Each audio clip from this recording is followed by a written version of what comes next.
you first read the script to Pam and Tommy. What was your initial reaction?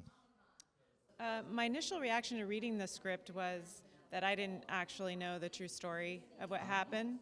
I had read the article in Rolling Stone only when the project had come my way. And just by reading the script, I was very intrigued by it, and plus the opportunity to utilize my costume design skills to bring these people to life. Okay, so you enjoyed the script, you're interested in the project, but now you're like, oh my God, I got to actually do it. So what was your biggest costume challenge? The biggest challenge was working with the prosthetics that Lily James had to wear, and designing things that would fit over the prosthetics, both for Sebastian and for Lily, because a lot of the stuff that we built and designed we did before they even showed up, because the actors were on other projects, and so when they came in right before we did our camera test, and so everything had to be prepped and ready for them when they came, and that was just kind of guesstimating what the proportions were going to be, and then it was a lot of tweaking and altering and actually rebuilding a few things once we got the approved prosthetics on the actors' bodies. In this situation, because you mentioned Lily, she's doing prosthetics, she's doing very complicated costumes. It must be a very intimate relationship working with them, because you have to make them very comfortable, because they're going to have to perform in stuff that's not easy to perform in.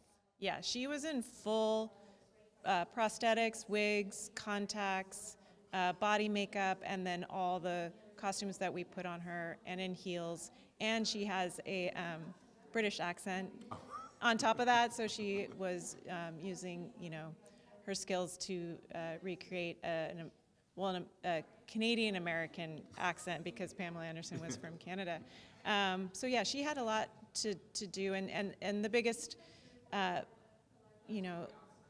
concern I had was her comfort with, whatever we put on her on top of everything else that she was dealing with. Yes. But it also must have helped. Once you found that sweet spot together, it must have been really great for her to get into the character. Yeah. She's very collaborative, and we work together very closely, and fun. I mean, we had really fun fittings, even though we were like, "What are we doing?" We felt so crazy at moments. It was great. So we have students who are interested in the costume design. So what was your entry point into the industry?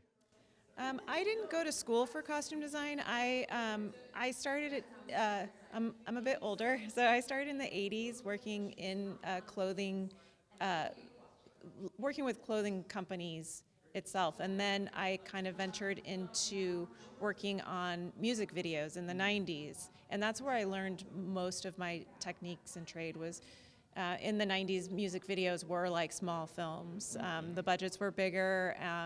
Every band, every new song that came out, they were making a music video for and telling a story. And so there was a lot of storytelling happening then. And from there, I ventured into commercial work and did a lot of ad work. And then I just started doing films. And then TV was like the natural progression, because TV now, there's so many streaming companies and all of that they are like mini films in itself. They're just a longer version. Like a limited series is just a very long 4.5-hour movie or 5-hour movie. Yeah.